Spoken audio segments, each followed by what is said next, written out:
Hey, I'm Daniel and welcome back to another Elder Scrolls Betrayal of the Second Era video, and today we're gonna have first impressions of some of the upcoming stuff from the Elsweyr expansion, specifically these couple of new skill lines and classes. As always, quick disclaimer that these components are still prototypes, so things are subject to change, and this is by no means a representation of the full expansion. We already know there's gonna be more stuff added through stretch goals, and obviously here I'm not covering the gazetteers, the quests, the enemies. This is just a slice, the glimpse of the content that we can expect from this expansion next year. There's a link to the campaign page in the description so you can check it out, and in the meantime, let's go. Alright, so this is the new stuff that we will be previewing today. We have two new skill lines, medium armor and soul magic, and two new classes, thief and berserker. And I guess let's start with the medium armor first.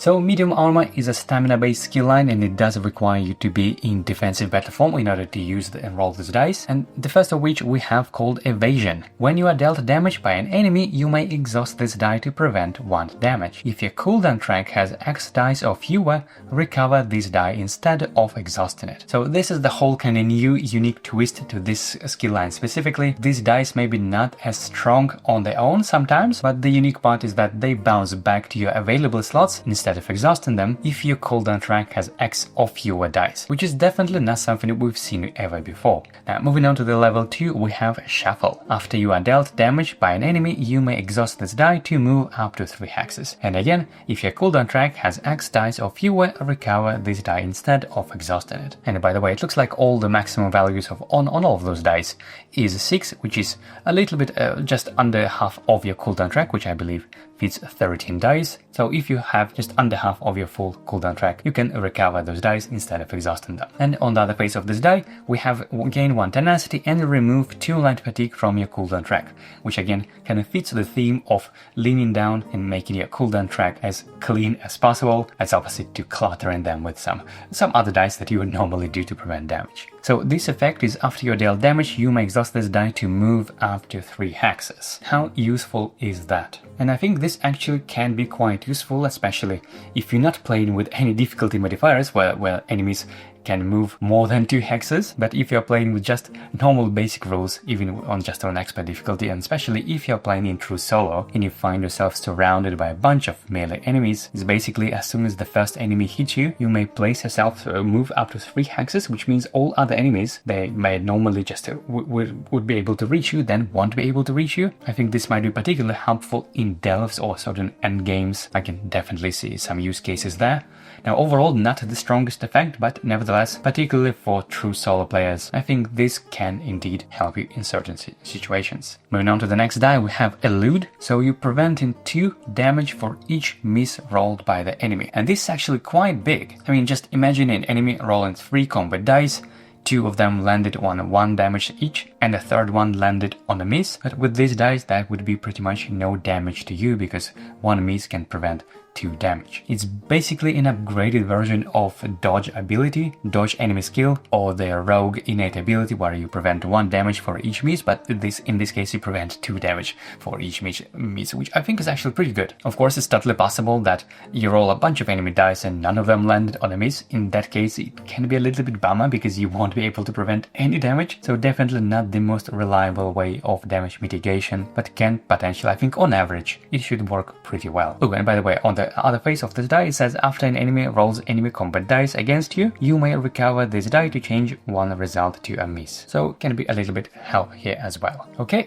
let's move on to the level 3. What we have here is agility. When you are selected as a target, you may exhaust this die to immediately roll and recover up to 2 available or exhausted medium armor skill dice, even if not in defensive battle form. Interesting that because it says when you are selected as a target, so this is even before enemy rolls the dice, you can already immediately recover, or well, not quite recover, but resolve up to 2 available or exhausted medium skill dice. I think this is pretty nice actually. This again helps you to clean up your cooldown track if some of those dice are ended up exhausted there, so you reduce the number of dice in your cooldown track, making all those abilities kind of synergizing with each other and potentially preventing some damage if this is something you resolve as part of this effect. And on the other page it says when you are dealt damage by an enemy, you may exhaust this die to roll up to 3 available or exhausted combat dice, preventing damage equal to the rolled result, and exhaust all rolled combat dice. Now this is a little bit strange to me, because yes, you are preventing damage, you're rolling 3 available combat dice, available or exhausted combat dice. So that means you can potentially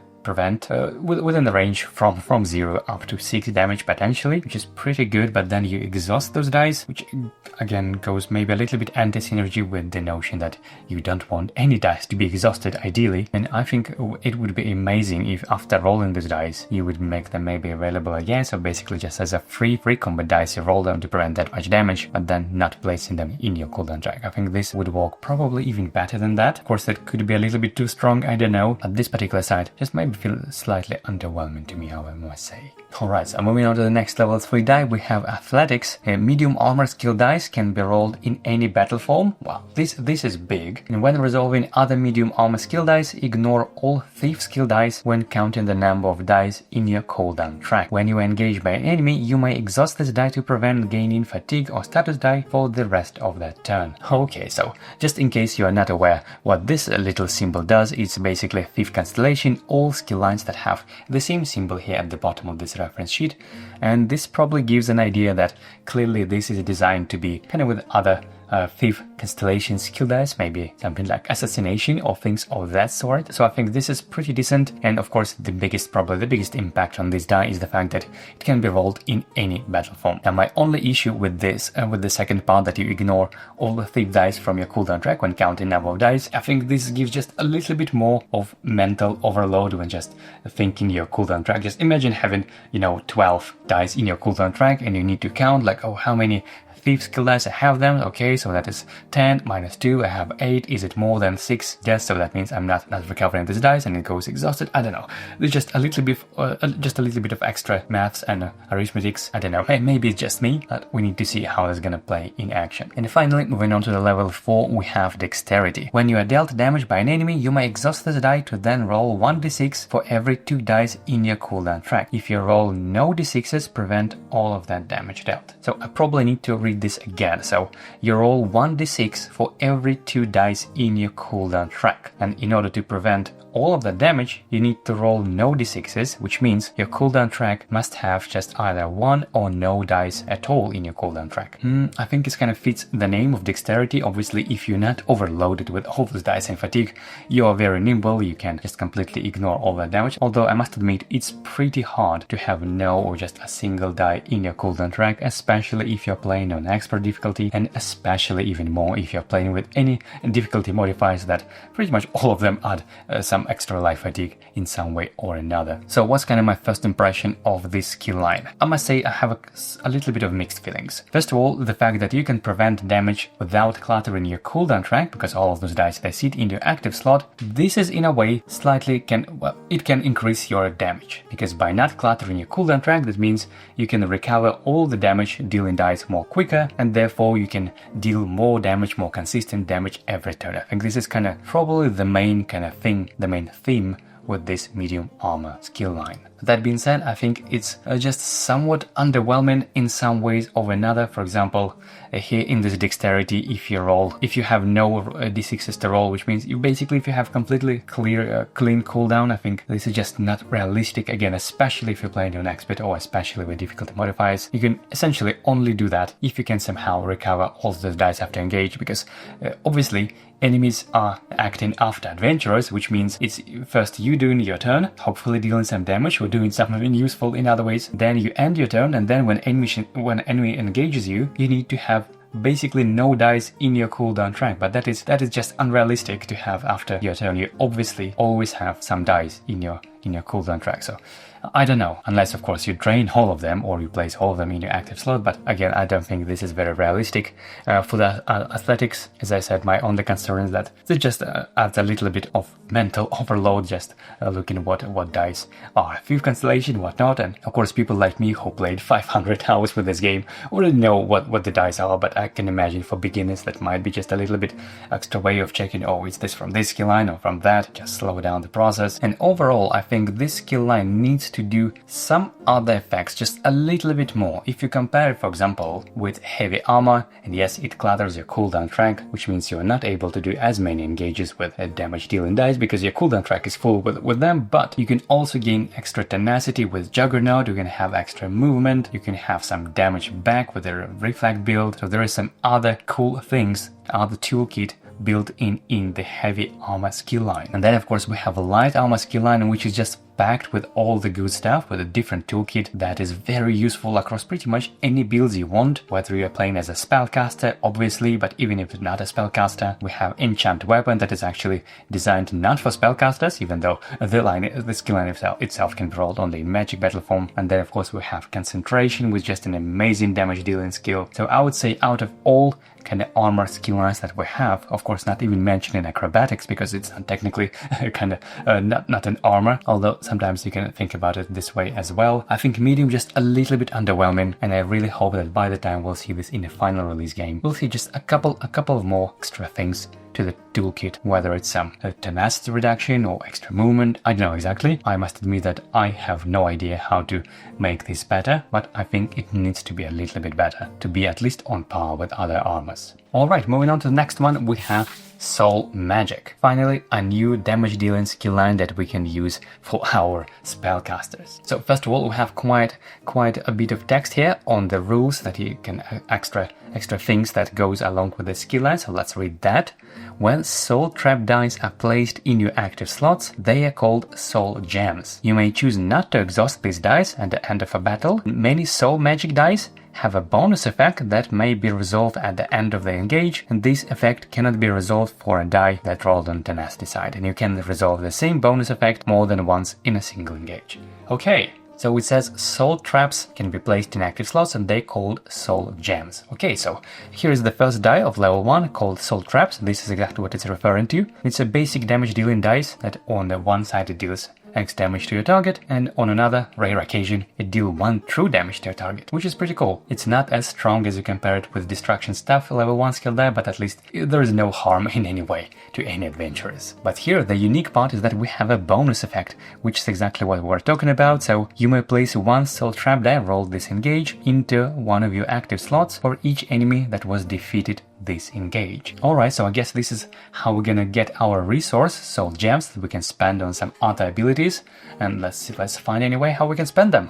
Let's move on to level 2. We have Soul Lock. Recover all soul trap dice from your cooldown track. Okay, nothing fancy, just a quick recovery of all of those level 1 skill dice. This is not bad, I guess, and it does so very consistently. Look at that, there's just one side of tenacity, but other than that there are just 5 phases of landing this result, so this is definitely a very consistent way of recovering dice, and those soul trap dice specifically, so not too bad. And now we have Consuming Trap, another level 2 skill die, which on the one phase heal yourself for health equal to your target's combat stat. On the other phase, move your target a number of hexes up to its range stat, and for the bonus effect, exhaust a soul gem to deal true damage to your target equal to its attack stat. Okay, so we definitely turning all enemies' strength into its weakness. We can either heal ourselves if equal to the enemy's combat stat, or we can move them any number of hexes up to their range, or we can deal them true damage equal to their attack stat. And I think this is lovely. This is a nice, quite flexible level 2 skill die, and we already have some synergy between our resource soul gems that we generate by using soul trap, and we can use them in this consuming trap. This is a little bit of crowd controlling in a way, especially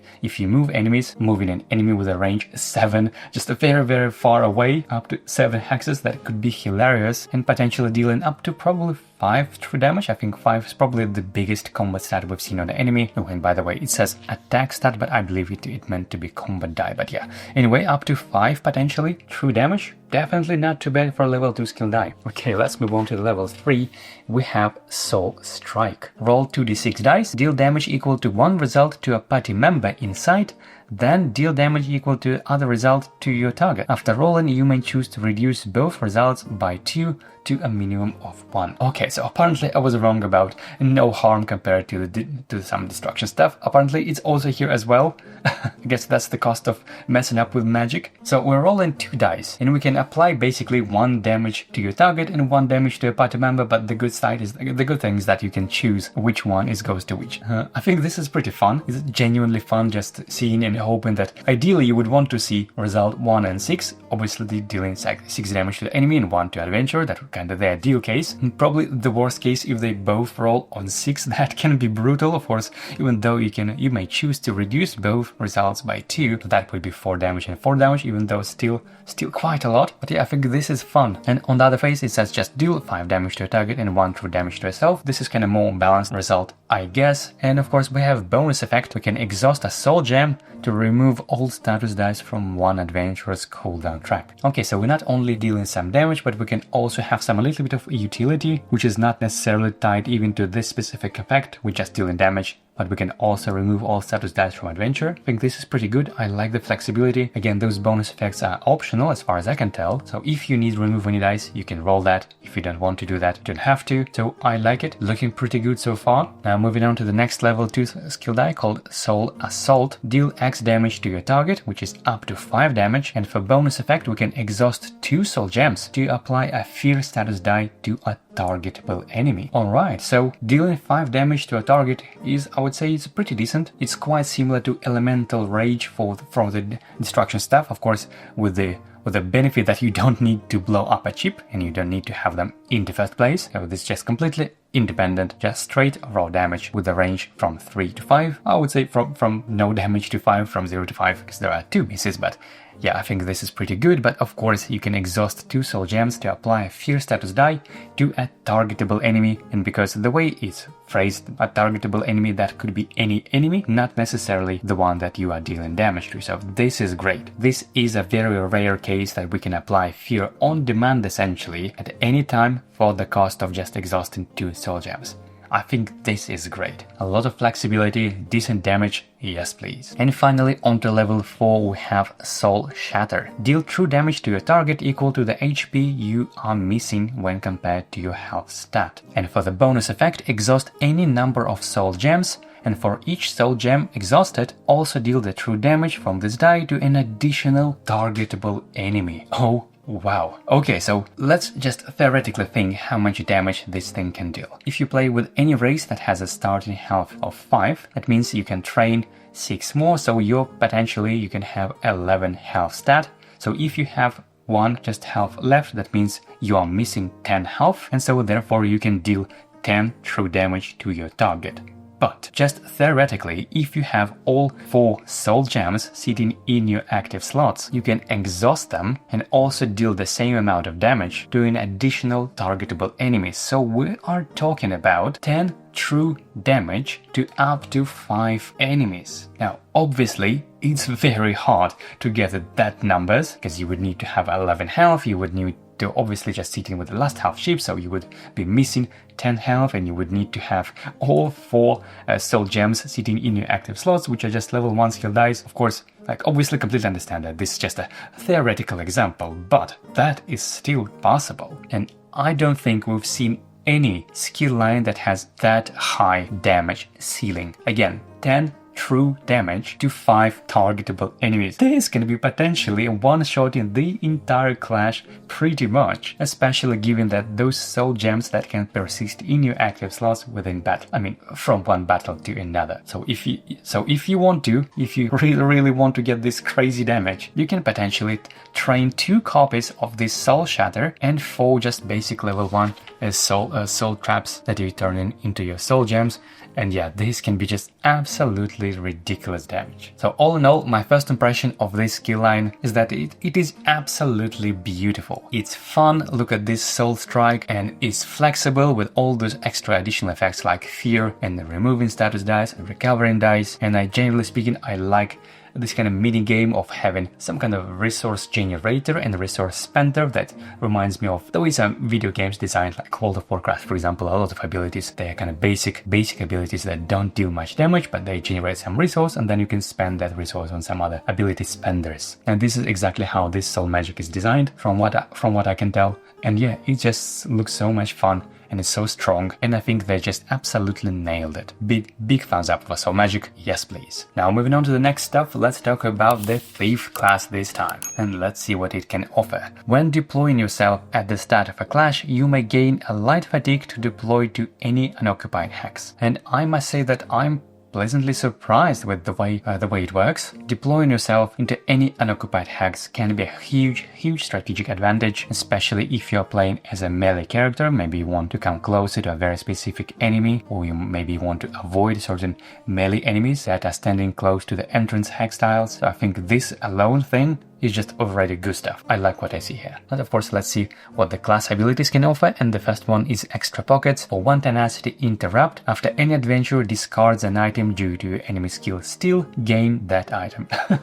I think this is hilarious. I think thematically you can think about it as stealing from all those stealing guys. I think this is great, and because it says any adventurer, that it, of course, can work even on yourself. Whenever you discard item, because those nasty guys, they steal it from you, you can essentially steal back from them and gain that item back. I think this is great. Now, of course, it's even better to just not end up in a situation where you need to discard an item because of enemy skill steal, but still sometimes if you have those occasions, it's good to have this one. So let's move on to the next one, Shadow Image. For 1 tenacity interrupt, when you would be dealt damage, discard an item, and a common item specifically, to prevent half of that damage rounded down. And you know what, I think for 1 tenacity, this is a pretty fair price. Obviously not preventing all damage, only half of them, and you need to discard an item. But for 1 tenacity, yeah, I think this is pretty decent. Nice damage prevention. I have no complaints about this whatsoever. Now, moving on to the next one, for 2 tenacity, Misdirection. Draw 1 common item for each enemy adjacent to you, choose 1 to keep and discard the rest. Wow. Okay, so draw 1 item for each adjacent enemy, so in the best case situation, you may draw up to 6 cards if you are ended up in a situation where you're completely surrounded by enemies on each hexes around you. Obviously, this is a pretty rare case, but in any case, I think this is pretty good, particularly if you are looking for a very specific item. Maybe sometimes you actually on purpose place yourself to more adjacent enemies to just draw more items to find something you're looking for. Alright, let's move on to the next one. It's Poison Injection. For 2 tenacity, place a maim status die into an active slot. After you are engaged by an adjacent enemy, you may apply this die to that enemy. I would say this is alright. My only thing is that I don't quite like that it competes with other dice in your active slots, especially since now we have medium armor and we have some other stuff that you would rather prefer to have in your active slots. Active slots are very limited resource, unlike your cooldown track, it's limited to only 4 of them, so you'd better use them wisely. And is this a good idea to place a maim? And honestly, I'm not sure. And also, I'm not entirely sure what happens if you place this maim status die in your active slot and then it remains there until the end of battle. During the end of battle cleanup, normally all dice from your active slots that would need to be exhausted. So does it mean you place this in your cooldown track, effectively adding maim to yourself? I think that would be a little bit weird in that sense. It's almost like a debuff. I don't know. I think I would personally rather prefer to have this ability as interrupt. Before enemy engages you, place a main status die straight into the enemy, just ignoring the active slot thing. Or at least if it keeps in your active slot, at least it should be returned back to the supply at the end of battle if these dice happen to stay there until the end of battle. Because otherwise I have too many concerns and a little bit weird interactions. And finally, for 5 tenacity, that's quite a big jump in tenacity cost, we have Dark Vigor. Remove up to 5 light fatigue from your cooldown track, then deal true damage equal to the amount of light fatigue removed to an adjacent enemy. Alright, so 5 true damage for 5 tenacity. Is this a good deal? Maybe not so much if you compare to some other classes that can deal true damage as they're kind of the highest cost tenacity ability. But because you're also removing 5 light fatigue from a cooldown track, this makes it worth it. I can already totally see myself dealing a bunch of engages on the round 1, let's say, in a clash battle, then using this Dark Vigor to essentially remove all of those light fatigue generated from extra engages, and on the start of the next turn, I would already recover all of those dice that I just rolled, because I just know the cooldown track is not cluttered with light fatigue. So in that sense, I think this is good. Of course, but now let's see what's gonna have on the Master Thief. Probably gonna see some more items here. Alright, so for the innate ability, when you deploy yourself at the start of a clash, you may gain a line fatigue to deploy to any unoccupied hex. Okay, no changes here. But if you deploy adjacent to a level 10 or 20 enemy, draw 1 common item. Okay, so this is a little bit of reward for your bravery if you don't mind just starting next to a level 10 or 20 enemy, which honestly I think in most cases you still would prefer to do that anyway, particularly if you're playing as a melee character, as a thief. And just free item, yeah, this is not too bad, especially since we can use this item in the Shadow Image to prevent some damage. so yeah, good stuff. I like this innate ability. Now moving on to the class abilities, extra pockets, I believe no changes here. Shadow image, when you would be dealt damage, discard a common item to prevent half of the damage rounded down, but then you may discard an additional item to gain a stealth status die. Alright, so this is another kind of optional toolkit. We're expanding, we're no longer just preventing damage, but we're also gaining stealth, which I guess can come in handy if you use this shadow image specifically to prevent damage from the first enemy engaging you this round. But imagine if you're playing, especially in true solo, there are just a bunch of enemies that want to deal some damage to you. This shadow add damage not only to prevent damage from at least the half of the damage from the first engage, but to essentially skip the all other engages because you will be in hiding stealth. Yeah, this is definitely pretty cool. I think this is a really strong ability now. Now let's see what else is changing. And misdirection, no changes. Poison injection, and place a maim or bane status die. Okay, so we had just maim before, but now it's also bane. But again, I still have the same questions and concerns. Again, what's gonna happen at the end of battle? Do you place this in your cooldown track, which is a bummer? And even if you don't place it in your active slot, I mean in your cooldown track, you still need to place this in your active slot, which again is a very, very precious resource, especially for some particular builds. Maybe if you want to combine Thief with a Shadow skill line, which I think is kind of natural synergy, you basically can't use this ability because again, pretty much all of those Shadow skill dice, they are sitting in your active slot. And of course the same is true for medium armor and some other skill lines. So I don't know, I am probably not a big fan of poison injection, even though I can imagine that it's pretty cool thematically. But now I have a brand new ability, Night Thief. For 3 tenacity, place yourself on any unoccupied cache in sight and gain a stealth status die. Okay, so this is hilarious. Just imagine being especially a thief gadget, just secretly, sneakily gaining all cache chip items, and you place yourself on top of it and you also gain a stealth status die on top.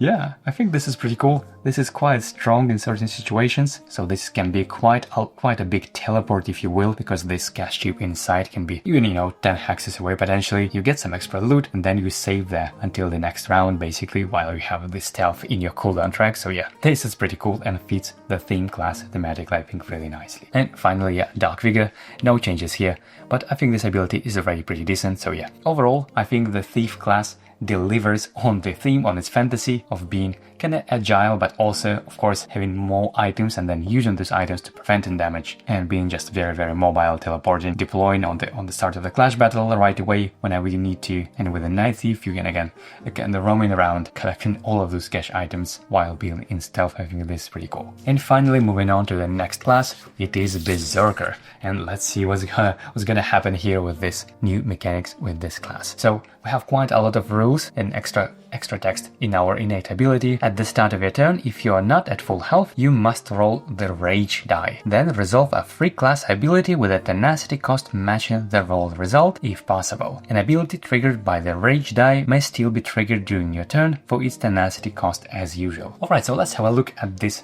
Rage die. This is how it looks like so far. Let me try to show it closer if my camera can focus on that. And yep, so this is a d6, so obviously it has 6 faces, and it has 2 faces with a number 1 and 2, 2 faces with a value 2 here and there, yep, and it also has a face with a value 3 and a face with a value 4. So 2 1s, 2 2s, 3 and 4. And whenever you roll this, and with this ability it says that if you're not at full health, you must roll this die at the start of your turn. You then trigger the matching ability essentially for free. So this could be just a 1 cost ability, or it could be all the way up to 4, of course with the chance being slightly fewer compared to 1 or 2 cost abilities.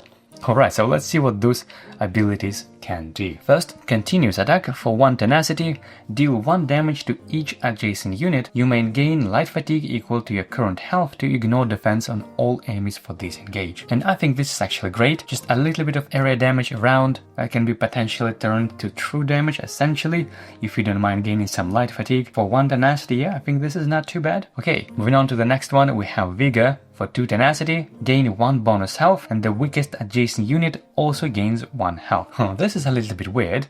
So you gain in bonus health, bonus HP, but also the weakest adjacent unit also gains as well. And of course, unit can include your comrades, your other party members, but I would say more likely the weakest adjacent enemy for you as a berserker will likely be your enemy, so you can potentially kind of heal your opponent. Yeah, this is a little bit weird, but of course it still can be quite nice if you are fighting back to back with your allies. Now moving on to the next one, we have for 3 tenacity, combat frenzy, move an adjacent unit as many hexes as possible in the direction directly opposite you. Then deal it 1 damage for each hex it moved. Okay, so you move an adjacent unit as many hexes as possible in the direction directly opposite you. Yeah, just imagine fighting back to back with your ally and you even buffing them up a little bit with vigor, but then at the start of your next turn you roll this 3 result and with combat frenzy you kicking them out and move the adjacent unit, which again can be your ally, your party member, as many hexes as possible in the direction directly opposite you. Yeah, I can already see some hilarious moments happen, especially when you're playing with multiple adventurers and maybe the person who would be moved away with your combat frenzy will be shouting at you as a berserker instead of you, so yeah, just funny situations definitely probably will happen with this ability unless they change adjacent unit to enemies, but I do think that's kind of probably the whole purpose, that you are berserker, you sometimes blind who you're attacking and who you're dealing damage to, especially since you must roll this die at the beginning of every turn. Moving on to the next class ability, we have a reach. For 3 tenacity enduring, while engaging in light weapon or heavy weapon, you may target opposing enemies up to 2 hexes away. And wow, this is odd. I mean, it breaks so many things that we know about targeting and all of that. And of course you can turn, I don't know, things like Executioner and of course other just normal basic dice targeting enemies 2 hexes away.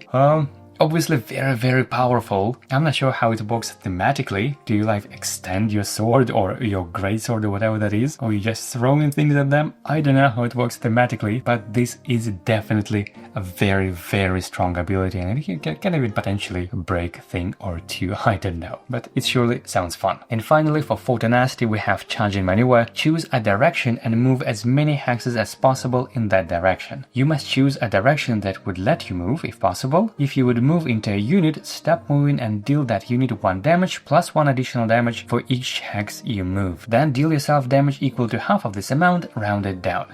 Okay, so this is definitely like a charge attack where you probably use your own body just as a source of damage, which of course you can sometimes get hurt a little bit in the process as well. So we have combat frenzy that will move adjacent unit basically as far as you can, and we have this charge maneuver as well. Yeah, this is definitely can be quite fun. Now let's see what changed on the Master Berserker side, and whether you are able to even control your rage at all. Okay, and so now this innate ability says at the start of your turn, if you're not at full health, roll the rage die. Okay, so we don't have the word must anymore. And I believe since there is no mention of must, then using this innate ability as pretty much any other innate ability is optional, so you indeed no longer have to use this die every turn.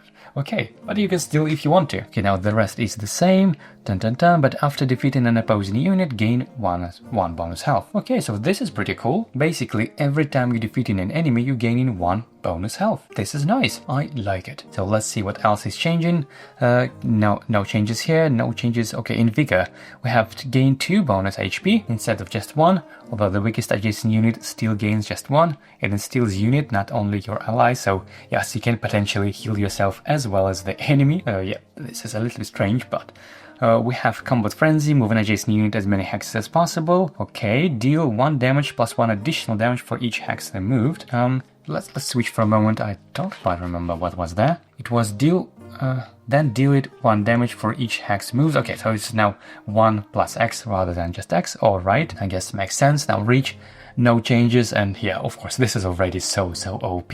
And for charging maneuver, I guess the overall same thing. Choose direction and move as many hexes as possible in that direction. You must choose direction you would let you move as possible, and and deal that unit 1 damage plus 1 additional damage for each hex move, and then deal yourself 1 damage. Okay, so you're no longer dealing half of that total damage that you dealt, but you just deal yourself only 1 damage always, which definitely makes this charging maneuver more viable and less self-destruction. So overall, my thoughts on the Berserker, I think it delivers on the theme of being just this warrior rushing around, sometimes not even controlling their own rage, and just charging in all directions and moving enemies in all directions, just basically making chaos on the battlefield. I think this is pretty cool.